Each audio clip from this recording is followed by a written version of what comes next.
కేసులు 2 రకాలు. ఒకటేమో ఒక మనిషి మీద కక్షగట్టి కావాలని పెట్టడం. రెండోది ఒక మనిషి కేసులకి ఎదురెళ్ళి మరీ కేసులు పెట్టించుకోవటం.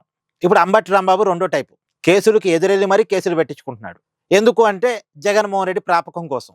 వైసీపీ అధికారంలోకి వస్తే తనకి హోంమంత్రి పదవి ఇస్తాడు అనే నమ్మకంతో పెట్టించుకుంటున్నట్టున్నాడు. ఎందుకంటే ఎక్కువ కేసులు ఉన్న వాళ్ళకి జగన్మోహన్ రెడ్డి ప్రభుత్వంలో హోంమంత్రి దక్కిద్ది అనే టాక్ ఇప్పుడు ఉంది. గతంలో నందిగాం సురేష్ భార్య విషయంలో మనం విన్నాం కదా, ఎక్కువ కేసులు ఉంటే హోంమంత్రి పదవి వస్తానే. కాబట్టి నాకే హోంమంత్రి పదవి కావాలని అంబటి రాంబాబు కోరుకుంటున్నట్టున్నాడు. అందుకే కేసుల మీద కేసులు పెట్టించుకుంటున్నాడు. ఇప్పుడు కొత్తగా కేంద్ర మంత్రి పెంబసాని చంద్రశేఖర్ మీద ఏతో ఒక ఫేక్ వీడియో క్రియేట్ చేసి, అదే పెంబసాని చంద్రశేఖర్ గారికి సంఖ్యలేసి లాక్కెళ్తున్నట్టుగా ఒక వీడియో క్రియేట్ చేసి దాని మీద పెంబసాని చంద్రశేఖర్ అనుచరులు ఎవరో కేసు పెట్టారు. కేసు నమోదైంది.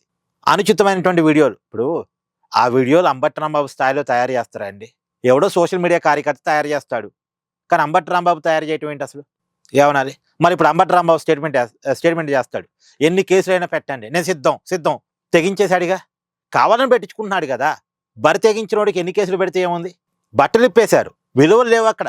కేసులు కావాలని పెట్టించుకుంటున్నారు. ఇక ఏముందాడ, పెట్టని కేసులు అనుకుంటాడు. నిన్న మునినోడి చలే ఉంది, నా మీద ఇప్పటికి చాలా కేసులు ఉన్నాయి, ఇవి కొత్త కేసులు కదా అంటాడు. అందులో ఈ కేసు అరెస్ట్ అయ్యే కేసు కాదు కాబట్టి ఇక అసలే భయం ఉండదు. కేసులు లెక్కలోకి వస్తుంది, అంటే ఇన్ని కేసులు ఉన్నాయి అని చెప్పుకోవడానికి ఉంటుంది. అరెస్ట్ అయ్యే కేసు అయితే కాదు ఇది. కాబట్టి ఇక ఈ కేసును లైట్ తీసుకుంటాడు అంబటి రాంబాబు. ఏమనాలండి?